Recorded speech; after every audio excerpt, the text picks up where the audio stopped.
Well, welcome to this evening's session. I want to welcome you all to this new series. It's being put on by Emmanuel Church in Leftwich, and we want to really welcome you to this new format. This is new for us, and I hope you're able to tune in and enjoy these interviews. We've got 4 interviews planned, one for each month from September through to December. Next month we've got a former paratrooper, and in November we're going to be interviewing a medical doctor who works with the elderly, and then in December we're going to interview a professor and scientist who is based down at Bristol University. So there's quite a few different people we're going to introduce to you, and this evening we're going to be meeting and talking with Yvonne Edwards, and we're very, very pleased to have Yvonne with us. Now, as we go through this interview, we want it to be interactive as best we can. So if you have any questions you'd like to text in, and maybe we can cover them at the end of the interview, there is a number. Apparently it's written in the description of the video. If you know what that means, you're more technical than me. But I can give you the number now if you want to take it down. It's 07555 813 524. That's 07555 813 524. And as you listen, if you any questions could have come into your mind, you'd really like to ask that question, the question that I don't ask, then send it in. And Dave will be taking those questions, and we'll be coming to him towards the end. So, without further ado, Yvonne, I want to give you a warm welcome to our evening session. Good to see you. Thank you. It's good to be with you. Tell us where you're calling from this evening. I'm in Canterbury, in the lovely city of Canterbury, just literally within hearing stone's throw of the cathedral, so I can hear the bells ringing many times during the day. That's great. And you've not been there for very long, I believe. No, just over 2 months. So I moved in just at the end of June. So yeah, right. It's all very new to me. Great. And you've had some sunshine as well as us today. Yeah, a beautiful day today, been absolutely glorious, and I believe there's a bit more to come for the rest of the week. So that's, yeah, let's hope so. Yeah, right across the country. So that'll be great. Yeah. That'll be great. Now, where are you from originally? I guess your accent betrays you. So tell us where you're from originally. Yeah, the strangled vowels of a Londoner. Yeah, originally from North London. I was born in the borough of Holloway. Right. And my mother always says, when you say that, please tell people it wasn't in the prison, because I mean, if you mention Holloway, it was very famous for a large women's prison. I wasn't born in the prison. Right. So I was born in Holloway, and grew up, spent all my sort of early and formative years in various parts of North London, not all in Holloway. We moved out little by little further out. Okay. And that's why you're a long-suffering Arsenal fan, is that right? Oh. Yeah, I'm almost keeping that one under my hat. I'm a long-suffering, embarrassed Arsenal fan at the moment. As much as I am a die-hard fan, I'm really struggling at the moment. They're really struggling at the moment. They are, yes. It's kind of in the blood. You can't just let them go. You know, you can't just go, well, they're useless, I'm going to go on and support Man City or something. It's kind of, it's in my DNA. It's like a stick of rock Arsenal supporter. All right. Well, I hope your fortunes improve a little bit this season. They can't get any worse in a sense, can they, at the moment? No, definitely not. No. Yes, well, thanks very much for joining us. And we're really looking forward to hearing your story. Maybe we could start with your childhood. It's a good place to start. You said you grew up in North London. I mean, describe what it was like, your family and your schooling. Just tell us a bit about that. Yeah, I mean, my childhood, whenever I think of it, I think actually one of the words I could use to describe it, and not in a negative way, was it was pretty uneventful. I come from a really loving family. My parents, my mother, they both came from enormous families. My mother's one of 11 and she's still going strong. My father was one of 10 and 6 of those were twins. So that must have been quite hard work. And I think they decided they probably didn't want a great deal of children because they only had two. There's myself and my brother. I think they'd had enough of the hubbub of a large family. So my mother came here from Ireland as a young teenager, met my dad in her 20s, and they got married. And I'm the eldest. And yeah, my childhood, I mean, my mum and dad were very hardworking, just working class. My dad was a postman, my mum worked in an office. And they were both, especially my mum. My mum was very ambitious for us to really get a good education, because my mum's bright, but she didn't have all the opportunities that perhaps we have now in terms of education. Her education ended quite a young age. And they worked incredibly hard.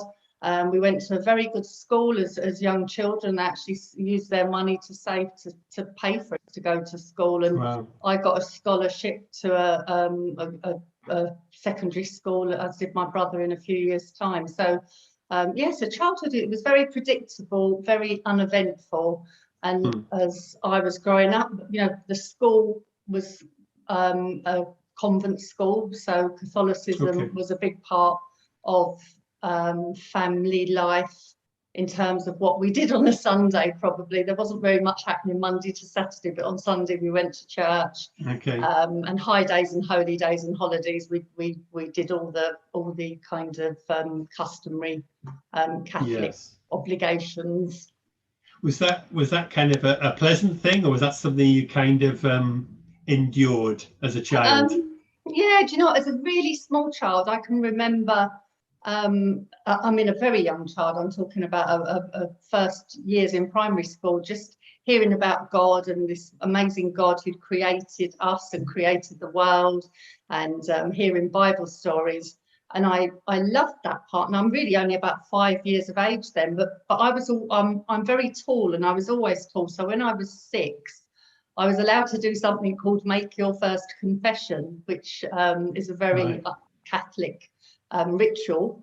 And the part of the confession was that you have to go into a confession box to a priest and confess your sins.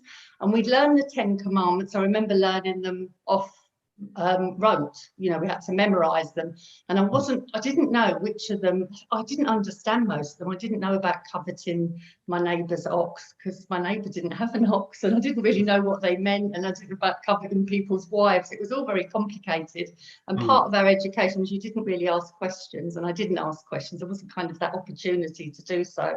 And I remember going into the confession box, and really as I climbed into that box, I did have a very, as I just described, a very childlike, innocent almost belief in a God who made the world and the God of the Bible.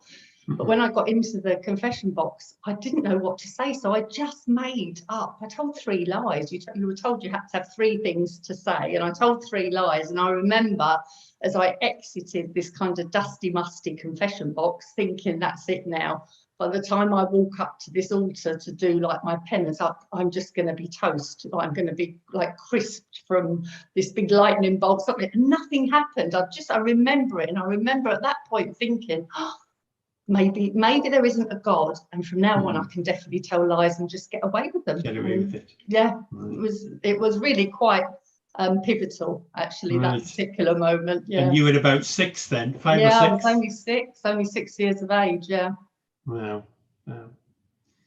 Well, in some ways, so it was a happy childhood. It was an ordinary childhood with that kind of religious sort of dawning, or perhaps suspicion about the religion that you were exposed to.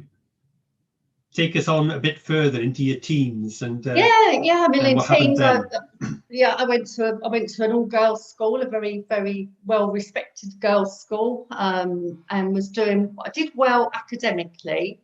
I didn't seem to have to put a lot of effort in to learn. In those days, I had a very good short-term memory, and of course, everything then was exam-based, so you could cram for 2 or 3 days before, churn it all out, and do well. And that was kind of my MO at the time. Minimum effort for maximum gain. And I did that. And then I became, 14, 15, I started to really rebel against my parents' authority. I kind of locked, especially with my mother. My mother was She was the disciplinarian in the family.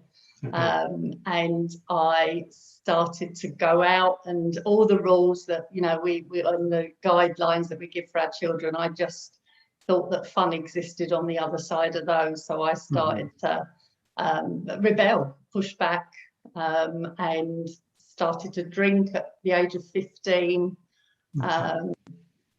and just be so really disobedient, and schoolwork took a back seat. I mean, I did well at 16 with exams, and then by 18 I just completely dropped out of education. I didn't even bother turning up anymore. I just stopped going to school. And so it's quite a drastic, yeah, quite a drastic contrast then to how you'd been before. Your parents must have gone through the mill a little bit over you, I guess. Well, they did, but you see, at the time, as a you know, all I could see was they were the resistance, and they were the barrier to me having fun, and I just couldn't understand. You know, I just thought all I wanted them to do, I didn't want them to do anything, I just wanted them to leave me alone. I just used to say, just leave me alone, just leave me alone. And they kept setting all these, you know, times to be in, and days and evenings not to go out. And of course, you know, I was coming home and I was the worse for wear, or I wasn't coming home at all, and they didn't know where I was. I mean, this was pre-mobile phones and you know, being able to track where people are, and I just didn't know why I couldn't understand why they just wouldn't leave me alone. I mean, I look back now and that I can understand as a parent, but at the time I thought they were very unreasonable. Yeah. So you discovered drink, you discovered, I guess, relationships, and an exciting new world out there. Was that right? Yeah, absolutely. You know, as sort of alcohol and just boys. I mean, I just loved boyfriends and drinking and partying and not being at home. I actually hated to be at home. I didn't want to be there. The times I was there, I was really only either recovering to get back out again, or or you know, some kind of enforced thing of having to stay at home. Like Christmas was awful, because Christmas Day, I can remember Christmas Day because there was nowhere to go, because there was nothing happening. It was all indoors, and I was like, oh my goodness, this is just so boring.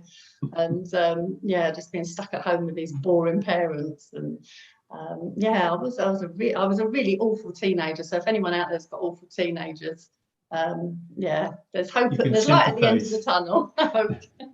Yeah, I sympathise. So you left school, and then remarkably you got quite a good job. Was that right? I did. You know, I had that ability to kind of, that double personality. I could scrub up well and present at an interview. And of course, when you've got into the habit of being a habitual liar, it's very easy to get jobs, because in those days there were much less kind of, you know, they didn't do all the assessments they do now for jobs, you know, kind of tests and assessment centres. It was a very personal thing. You just sat down opposite as we are now, and I was able to, you know, I don't know if it's the Irish or the gift of the gab. I was just able to present well. I scrubbed up well, presented well, and I got really good jobs. And I loved to work, which sounds bizarre, because I really did. I enjoyed work, and what happened once I started work is I had a really good earning capacity. And I did kind of developed two lives. So I had my working life, and then I had my going out life. So I turned up for work kind of like Miss Moneypenny, with a suit and all proper and presented. And, you know, with the gift of youth and probably a fairly strong physical condition, every night I just partied, but somehow managed to get up, go into work, and turn out another day's work. And I did that for years and years. Right. Any discernible reason at that point why you were kind of doing those things? So I mean, it's just something you wanted to do, I guess. Yeah, I mean, I still thought that I'd press the have fun button, the be happy button. I had some really nice, good friends from school, you know, school girlfriends from school. And I was sort of by this time I'm in my early 20s. I'd gone and lived for a couple of years, or a year and a half, in South America, and that had been pretty wild. And the friends back at home were starting to I mean, I had loads of boyfriends. I was like a kind of professional fiance. I loved getting engaged, and they never lasted. I mean, all these poor men, they really don't know what a lucky escape they had. They were let off the hook. Did they ask for the rings back, or did they? All except for, well, one of them did, and that was the really, really expensive one. Some of the cheap ones from there was a jeweler's. Some of the older people remember, called Ratner's, which kind of folded under a cloud. But I think some of the rings came from Ratner's. They weren't very expensive. So I think I was allowed to keep those ones. But right. Usually they were glad to see the back of me. There wasn't really any. I don't think there were many broken hearts crying into their beer, to be honest. But yeah, so I just thought the friends that were settling down, doing what people normally do, you know, they get a home, they get a partner, they get married, they start to have children. And I used to think, goodness, you could still be doing what I'm doing. You could be working, you've got all this disposable income, and you're just having such a great time. And it was on and on. And of course, by this time as well, I'd also added cocaine into the mix. So that had kind of bolstered my ability to keep going. You know, it's like the Duracell bunny. I just kept going and going. Right. So things were getting, well, I guess a little bit more serious in that sense. Yeah. Right. So you're in your late 20s now, and you meet somebody, and he kind of changes your life. Tell us a bit about that.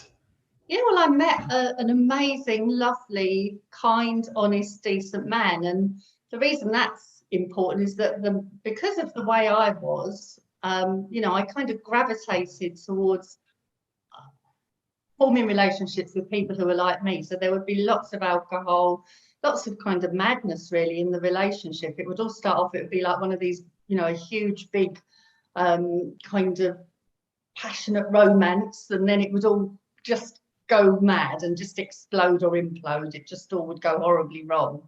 And I met a really nice, decent man, and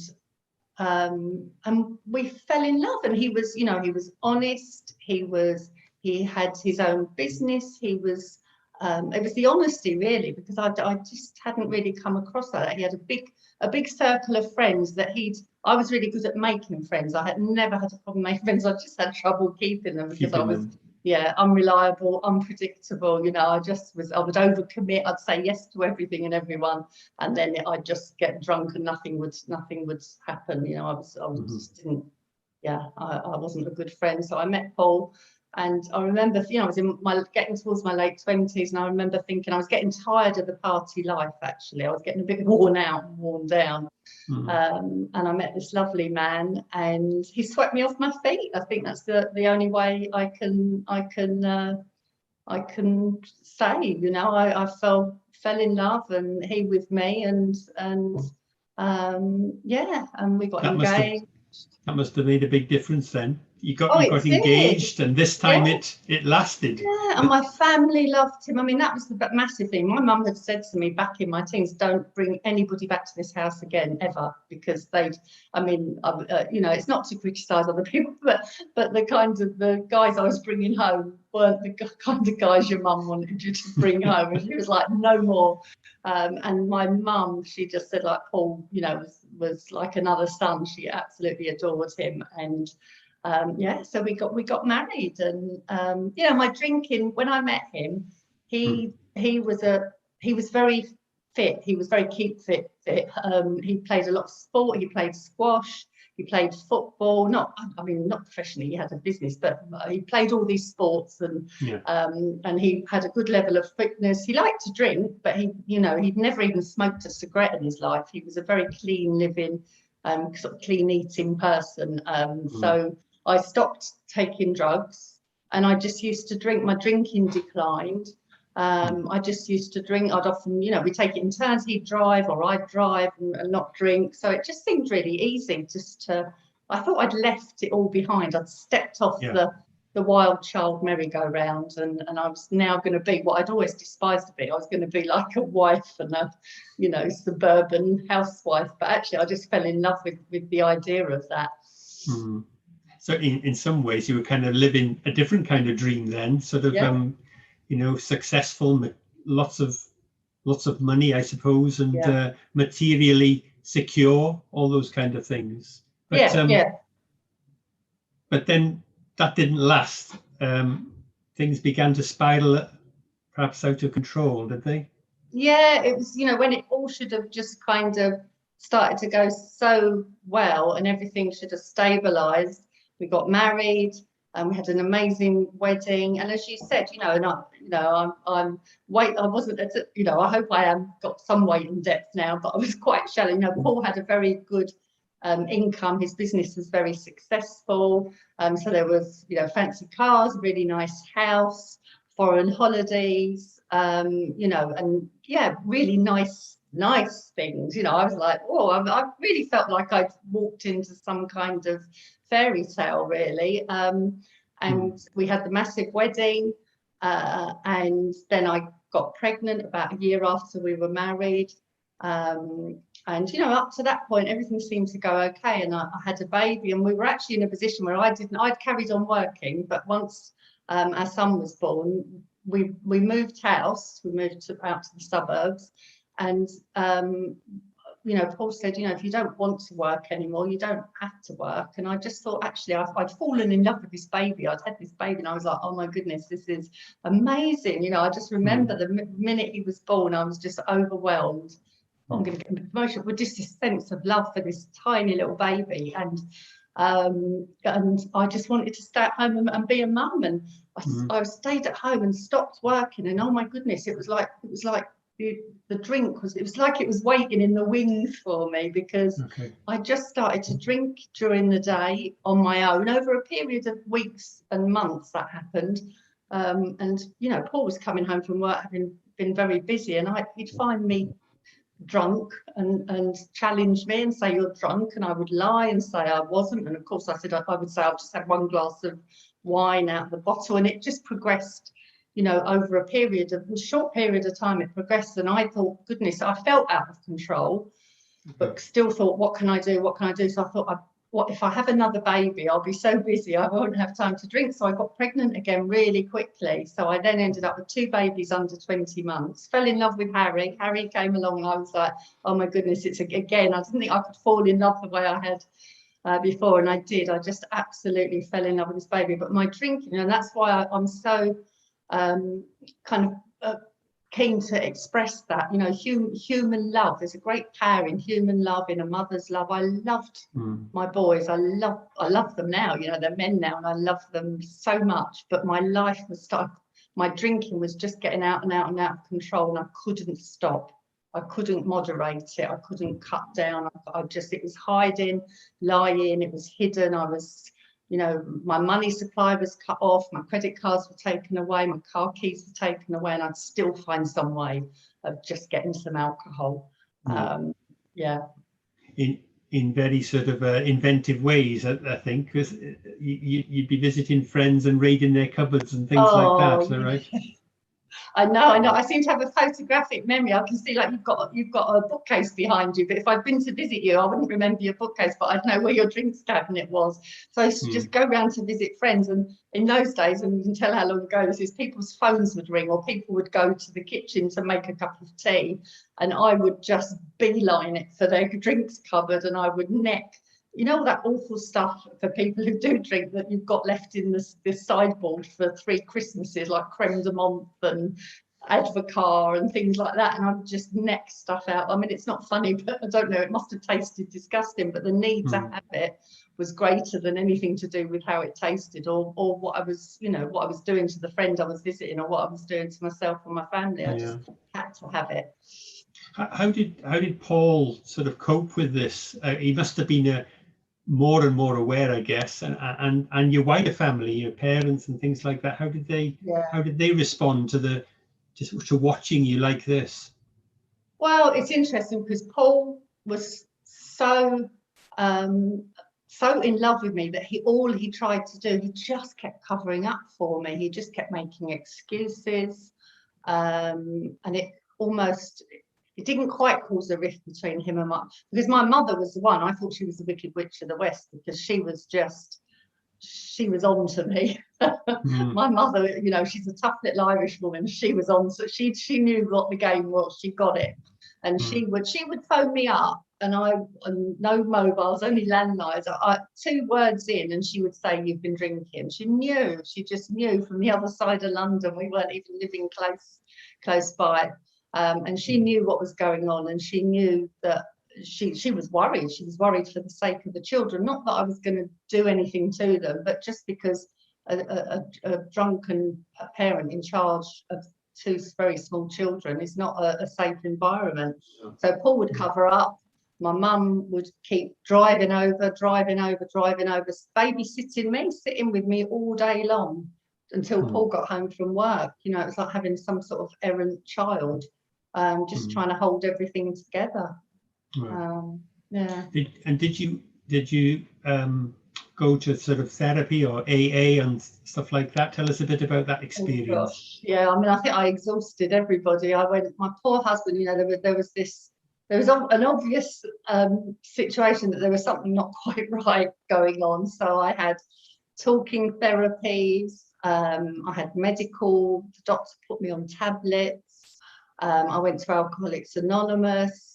Oh my goodness, I went to relapse prevention therapy, everything that was possible, that was out there, that was accessible at that time, I went to. But the reality was, if I was totally honest, I just thought I can just get a handle on this. I can manage this. I know I can sort this out. I know I can fix it. Still believing that I could do something about it. Nothing worked. And I think that's the hardest part, is there were brief, really brief, a couple of days where I wouldn't drink. 2 days, 3 days, maybe 4 days, and people would almost start to breathe again and think maybe this time, and then of course I'd drink again. It was the awful thing, you know, the morning after, I used to call it the post-mortem. I'd come downstairs and a lot of my drinking was amnesic. I didn't really remember what I'd done. I didn't remember the day before, but I knew when I came to, and I'd come down and my mum would be there in the morning, my husband would be there. They kind of had their head in their hands, and nobody knew what to do. They were baffled. I was baffled. But still just think I've just got to throw more of myself at this and try harder. Yeah. I guess that was a kind of an illusion you were entertaining. But in the end, you kind of hit rock bottom. Is that right? Yeah. Sort of tell us a bit about that. Yeah, well, and Alcoholics Anonymous were wonderful. You know, I went along there and it is amazing because other people who get it were there, and the ladies there tried to help me, and I actually cobbled together a number of sober weeks just by going to AA meetings. I didn't really do anything, I just went to the meetings and thought, you know, pride is a great sort of leveler, pride and fear, and I just wanted to try and be successful at not drinking. So I tried really hard not to drink, managed not to drink for a few weeks, and then I drank again, and it was worse. I think a spell of being dry and then suddenly drinking again, I was worse than I'd ever been. I kind of decline was huge in my mental state. And I've never, and I really thank God for that, I've never suffered from depression, only when it was, you know, it was alcohol that affected my mental state. But I'm not a depressive type. I'm probably of an optimistic nature rather than pessimistic. But at that point I felt very bleak and black and dark, and you know, I remember thinking truly that my family would be better off without me. I loved my children, and it was just, you know, what do I do? Because I could just see that I couldn't be their mum. I couldn't be what I wanted to be. I was a burden to everybody. I took an overdose. I cleared out the medicine cabinet one morning and ended up in hospital. I got what I call a lot of people get a detox from alcohol, but I got an economy one, which was a stomach pump, which was like, it wasn't a medical one, it was that one. And then I actually had to speak to psychiatric nurse, a CPN, community psychiatric nurse at the hospital, and I spoke to them and they said, you need help. And I kind of knew at that point, it was so massive for me to admit I needed help, like real help. And I was a little bit willing, and I just, my husband fortunately had medical insurance, and it paid for me to go into a very nice rehab. I mean, they're called the Priory, but basically they're still psychiatric hospitals. They've got nice grounds and nice menus, and you pick your own food, but it's a psychiatric hospital by nature, even though it's got nice facilities. So I ended up there. Yeah, how old were you at this point, Yvonne? How old I was 35. It was 1995. I just had my 35th birthday. Yeah. Right. Okay. Wow. So that was, I guess, the lowest point, having to go to a place like that. Yeah. And that was August. And so tell us a bit about. I guess there was a turning point. So just tell us what happened there and how that came about. Yeah, well, I was there. I didn't need them, because often people arrive there very, very poorly physically. But because I'd had the stomach pump, I was clear of drink and anything else. I was very underweight, and I was a little bit yellow and didn't look very well. But apart from that, I was physically kind of okay. So I arrived there, and it was just sort of over the August bank holiday. I got there just before the August bank holiday weekend. So it was phenomenally quiet, because most of I think they call, it's funny, isn't it, when you're in like a paid for facility, they call you a client, but you're one of the patients. I was a patient. They'd all gone. The patients had been allowed home for the weekend because it was a bank holiday, and they were running on skeleton staff. So I was really the only person there. So I was on my own. More or less. I mean, staff were around, but there wasn't very much to do, and I was allowed to walk in the grounds. I wasn't allowed to leave the hospital for my own well-being, and obviously that was the condition I was there under.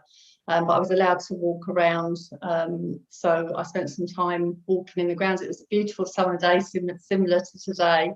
And I did feel some peace. It was strange, really. It was peace, but it was a kind of defeat. I was defeated and deflated, but I did feel it was almost as if the fight had gone out of me. I've been all my life, I fought, rebelled against my parents, rebelled against rules and regulations, and tried to fight a battle with alcohol, really, and I'd lost. And so I was there, and I did. I remembered in AA they used to talk about. Used to talk about God. I mean, I used to just shut down because I was such an atheist. When anyone mentioned God, especially if it was a man, I was just like, oh, for goodness sake, don't embarrass yourself. You really should pipe down and keep quiet. You're like talking about God in a room full of people. And I lived next door to a pastor, Mr. Payne, and he used to, when I was really poorly, he used to come in and visit me, and he was such a kind man. And I just used to sit there and think, oh, I wish he'd just go. And he's like, I'd be looking at the clock and thinking, oh, like, just leave me alone, I'm fine. And he talked to me about Bible and give me little bits to read, and I never read anything. And but I went back to my room, and I had my own room. That's one of the joys of paying for it. You get your own nice room. And I opened the bedside cabinet in the room, and I was looking for a magazine. I'd love to say I was looking for something inspirational to read. I wasn't. I thought, oh, there'll be some nice magazines, and there wasn't. And the only thing in the bedside cabinet was the Bible. So so I took the Bible out. No. So no magazines to read, but the only reading material was the Bible. That's great. So, I mean, did you know anything about the Bible at that point? Did you know where to turn, or was it kind of lucky dip? Yeah, it was. It was like, I mean, what did I know? I knew there was an Old Testament and a New Testament, but I didn't know what that really meant. I thought the Old Testament is just really boring, and the New Testament's a bit less boring. And this was very from my childhood, and I nobody's offended by that. And I knew some stories. I knew I'd heard of Noah, and I'd heard of Jesus, obviously, and I knew there were 4 Gospels, and I knew bits, but I didn't know the story of the Bible. I didn't know anything really. I mean, all I knew was what a 6 or 7 year old would have learned in school. So I started to kind of just flick through the pages. It was a complete Bible. It was an Old and New Testament. It wasn't just a New Testament and Psalms. And and I came, I literally was fanning the pages, and as I fanned the pages, I came to a story in Luke's Gospel, and I looked down, and I don't know whether the word caught my eye, but I just started to read. I've got it open in front of me, and it says, one of the Pharisees asked Jesus to eat with him, and Jesus went to the Pharisee's house, and he reclined at the table. And then it said, and behold, a woman of the city who was a sinner. And my goodness, as I read those words, I just knew that was what was wrong with me. I knew that's who I am. I am a sinner. And it's so hard, because an hour previously or a day previously, if someone had come to me and said, you're a sinner, I would have been offended. I would have been absolutely, how dare you? And I'm not, I'm a good person, and I know this is going on for me, but I'm a nice person, I'm kind, and I try and do the right thing when I can. I would have not seen it. And but I saw there, as I read those words, there was a woman who was a sinner, and I just knew it was as if it was every bit of resistance to trying to do what I'd done. I just knew I got my diagnosis. It was my childhood, my circumstances, my opportunities, a lack of them. That's what's wrong with me. I am a sinner. Wow. And what happened then? Because it's one thing to be given the diagnosis, but what about the cure? Well, it's such an amazing story, because the cure is in the story as I read on through. And by this time, and completely, I was on my own. I was in this, this nice little room. I'd got on my knees, and I was by the bed, and I was crying, because I just knew I was a sinner, and I knew that I was reading about Jesus, and I was like, oh my goodness, Jesus is real, because I was an atheist. I didn't think that. I wasn't an agnostic. I wasn't a skeptic. I thought everything was a myth and a fable. Just, I didn't believe any of it. I really didn't. I didn't believe in the existence of a God of any kind. As I read through this, I could, I knew Jesus was this man that was being spoken about in this reading. And I went on to read it, the story, and I'd encourage people just to go and read it. Is that the people around Jesus know about this woman. They know what she's really like, and he knows that they're condemning her because of what she's done, and yet Jesus forgives her. And I knew that I was a sinner, but I knew that I'd been forgiven. And it was very, very early days. That was really all I knew. I didn't know that I didn't even understand there how that had been made possible. Sure. By crucifixion, by Christ's death on the cross. I didn't understand any of that. That was like a small stuff, but I knew that I was a sinner, and that Jesus had saved me. Yeah. So you had that conviction there, and then in your room, on your knees, by the bed. What did you do then? Did you what was the next step? Oh, literally, that I clung to that Bible. I couldn't let it go. I just held on to it. And I remember it was getting to the evening. And I was talking to God. I was praying. I didn't have any terminology. I was just talking to God, and I was just saying thank you. And I was crying, and I was had such a kind of a conviction, I suppose, of the reality and of the presence of God. Not that, there wasn't lights and anything, but just a sense of the absolute truth and reality that God is God. Real. Yeah. And I clung to the Bible, and then it was getting to evening, and I was saying to God, please, please, please don't be gone in the morning. I was frightened to go to sleep, because I thought, what if I go to sleep and I wake up tomorrow and this something, whatever has happened, has gone away. It's all gone, yeah. And I went to sleep. I slept amazingly well and peacefully, and I woke up the next day, and God is and will forever still be there. It's never ever left me. Every day I wake up to a sense of the presence of the God who made me and the Saviour who saved me. It's I was very very low on Bible knowledge, if you like, but sure. I knew those things. I knew that much. Sure. what were the immediate changes for you? I mean, it seems it was an amazing experience that you had, that God gave you. What was the immediate, I mean, the next day? I mean, how did things change? Well, I knew I wasn't, it wasn't one of those, for so many times I promised I'm never going to drink again. But I knew God had just taken that away. I knew, and it's something that I'm very grateful for. I knew I need never drink again. I just knew. I knew that awful drive to have to drink even when you don't want it. I knew it had been taken away from me. I knew it had gone. I hadn't put it to the test, but I just knew it was gone. That alcohol was the desire for alcohol had been removed. I knew God had kind of put me in a safe place in regard to that.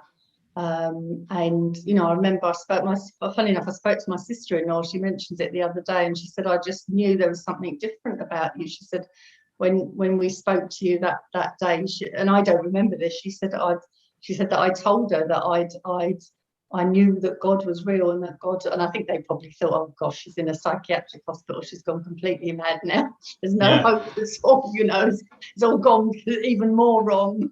But she said there was something very different. So, and I couldn't wait to I had to stay in there for a month. That's how long I was signed up to stay in. Do you know what? I think that was a big thing for me, because normally I'd have been, I'm fine now, I don't need to stay in, I can come home. And I just thought, just do what what's set in front of you. Just be obedient, even to my husband, to obviously to God, but stop fighting. I've fought my life. Yeah, stop fighting everybody. So yeah. And yeah, just to clarify, that was a good point you made. You weren't on any drugs at the time, were you, when this happened? No, I usually say that because it does sound like some kind of chemically enhanced or induced experience. I wasn't on any medication at all that I got actually, and there were some vitamins. So vitamins can do that, vitamins, but I hadn't had anything other than some vitamins. Yeah. No. How did you grow in your? This was all new to you in a sense. Suddenly, a faith in God, a faith in Christ. I mean, how did you begin to grow with that faith? Well, there was just me, and I suppose one thing, and it was probably slightly fear-based, but I was aware that I was in a psychiatric hospital, and I just kept asking God to help me to be wise, not to be honest, but I thought if I start sitting down with professionals and start spouting off about God this and God that and God everything, that I'm probably I might be spending a bit longer than a month in here. I might be here for quite some time. But what I did do was I clung to that Bible. I read that Bible. I don't mean I didn't know what I was reading. I was reading the Bible, and it was just, everything was starting to come to life, all the gospel stories, because I was reading about the real Jesus as a real person in time and history and space, who'd done all the things that it said he'd done. And I was just like, wow. It was just like, wow, wow, wow. Every time I was reading it, I couldn't stop reading the Bible. I was desperate to after 2 weeks, I was allowed out for time. The very, very first thing is I went to W.H. Smith's in West Wickham, and I bought myself a Bible. I've still got it. It's absolutely falling apart now, but I just couldn't wait to buy a Bible and have a Bible and say, this is my Bible, this is my Bible. And yes, I was reading the Bible. I was home then after the 4 weeks, and I started to attend a little church at the bottom of the road. And I didn't end up staying there. It was a kind of a very high Anglo-Catholic church, and absolutely by God's grace, one of the boys started nursery, and I went to drop them off at nursery and started talking to a lovely mum, and it turned out she was the local Baptist minister's wife. God's hand is amazing in putting the right people in my path, and I went to the Baptist church and was baptized, and that was where I really learned kind of what the doctrine and the theology of what had actually happened to me. I knew what had happened, but I didn't understand, everything, the Bible story, from creation to salvation, really, who Jesus was, why he'd come, and it'd been difficult for me, because I remember even as a child, if God loves the world and God loves Jesus, his son, why did he let that happen to him? And I just didn't understand that as a child, and I so understand now that, it was the only price that could be paid for sin, that could reconcile me to God. There was nothing else could be done, absolutely nothing, because if it could, God would have done that rather than offer up his own dear son Jesus. A couple of questions to close. How did your husband react and your family when you came out and became, obviously, in a sense, having a new life? How did they respond? Well, I remember thinking, oh my goodness, I can't wait to get home and just tell them all about Jesus. I can't wait to go in the door, and they're all going to be like, why didn't we know that? How comes we never saw that before? And they're all going to be enthusiastic to find out more and just know Jesus. And I was praying and praying, God help me to be wise in my home, and just help me to be a witness for you, really. And my husband, was so pleased to have me sober, and kind of, clean and sober and whole again. But he just wasn't interested. It's one of the saddest. I just, even now I'm almost baffled. It was just, he wasn't resistant to the idea, or he wasn't aggressive or angry about it. He just was apathetic. It was just like, oh, that's lovely for you. And I think he actually found the change quite difficult, because he just used to say to me, as the time went on, he would say, I just want back the girl I married. But to be honest, the girl he married was a mad woman, really. I mean, I know that sounds unkind, but I was really on the road to kind of, alcoholic insanity and death. And he wanted all the kind of, I suppose, the crazy stuff. Because he was quite a stable character, and I think he quite enjoyed that. I don't know. I honestly don't know. But he didn't. But the children were young, and they came to church with me every Sunday. Paul sometimes came, and he came to church social events, and he got on well with my pastor and his wife and other people from church. He wasn't, get away from me. He was just, as I said, apathetic. It wasn't like there was no real reaction there. But the boys used to come Sunday school, and young worshippers we used to do during the week. And I guess it'd be nice to have a story that ends with great, happily ever after. But have there been challenges to your faith and sadnesses, as you've kind of followed Christ since then? There has been. There's been great sadness, but do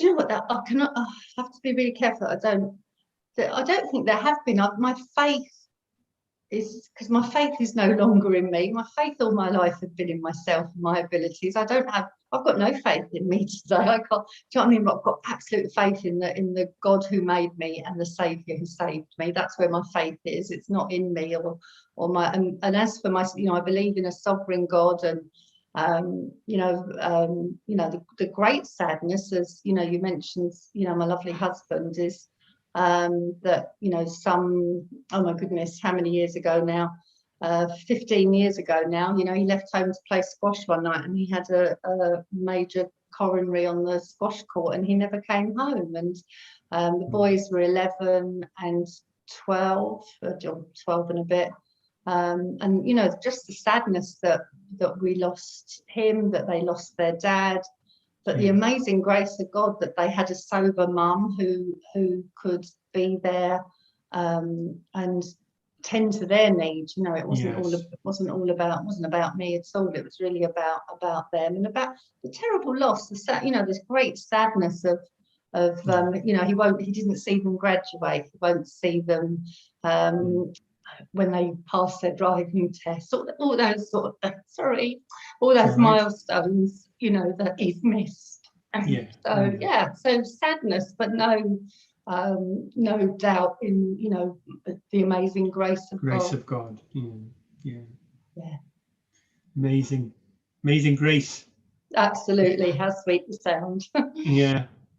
Yvonne, it's been really, really special to hear from you this evening. Don't go away, because we may have some questions. People might have texted in, you know, want to know a bit more, and I know you're happy to try to respond to those. So I want to see if we can call Dave in. Dave's going to see if he can give us any questions. Thanks, Dave. Are you there?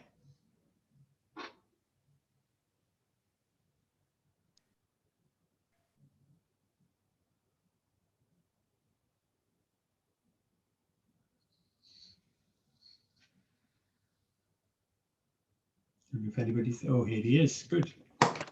I am. Thank you so much. Hopefully you can hear me. I've just better mute the TV. Sorry about this. Excellent. Yeah, thanks so much, Yvonne. We've not had any questions come in at the moment. So I'm just checking YouTube. So do feel free to text them in if you'd like to do that. And there's also the phone. Hopefully you can see the phone number on the screen now, just on the bottom left of the screen. There's a phone number. The only question I did get, which the person I'm watching with supplied, was actually, what would be your advice, Yvonne, to someone living, to a Christian living with a non-Christian spouse?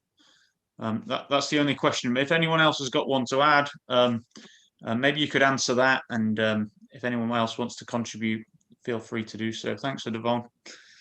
Yeah, do you know, that's such a good question, and you know, and the Bible. That's why, you know, yet again, back, I love my Bible. You know, there's great instructions for a godly wife and for a godly husband. You know, so anybody who's married to an unbelieving spouse, it's I mean, basically the Bible says, and it's, you know, why did I remain in my marriage? Because the Bible told me to stay put. You know, I was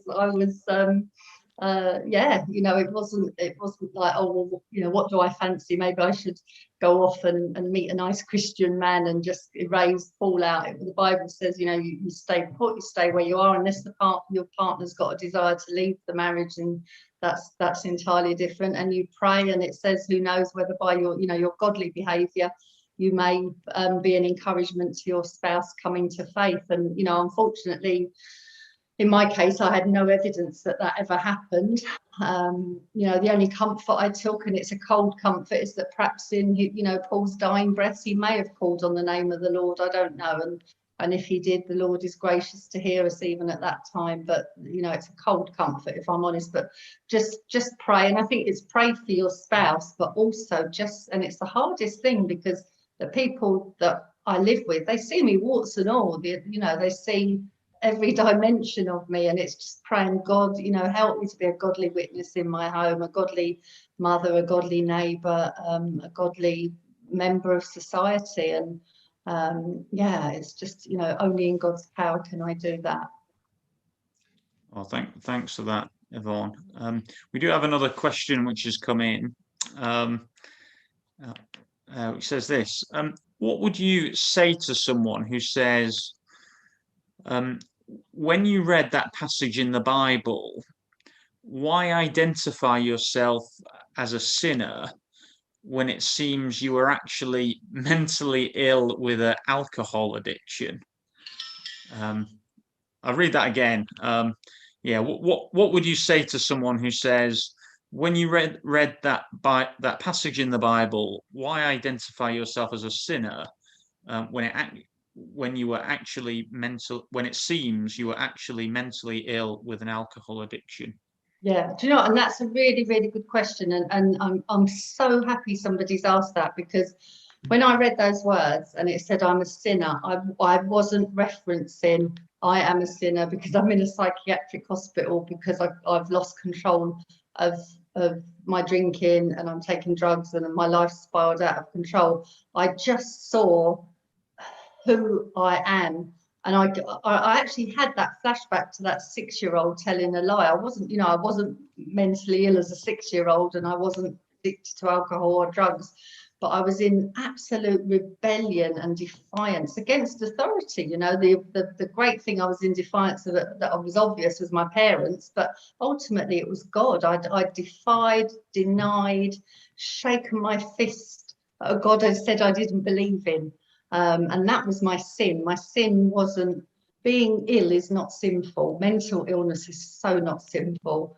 And I really hope that I haven't kind of blurred that line, because it's not. There were people in that facility with dreadful eating disorders, and any more than the fallen world is sickness and disease and all sorts of illness have entered in because of the fall of man in the world. That I don't mean that. I hope I haven't led anyone to think that I was identifying mental illness or alcoholism as sinful, but it was my sin nature. My sin wasn't what I was doing. My sin is who I am. I know who I was. Thanks. That's really helpful just to clarify those things. Thanks for that, Yvonne. Another one's that they're all coming in now. So thanks again. This one says, we'd like to ask if you knew of anyone who was praying for you before you had your Bible experience in hospital. I guess not particularly at the time, but did you know of anyone afterwards who was praying for you? Oh my goodness!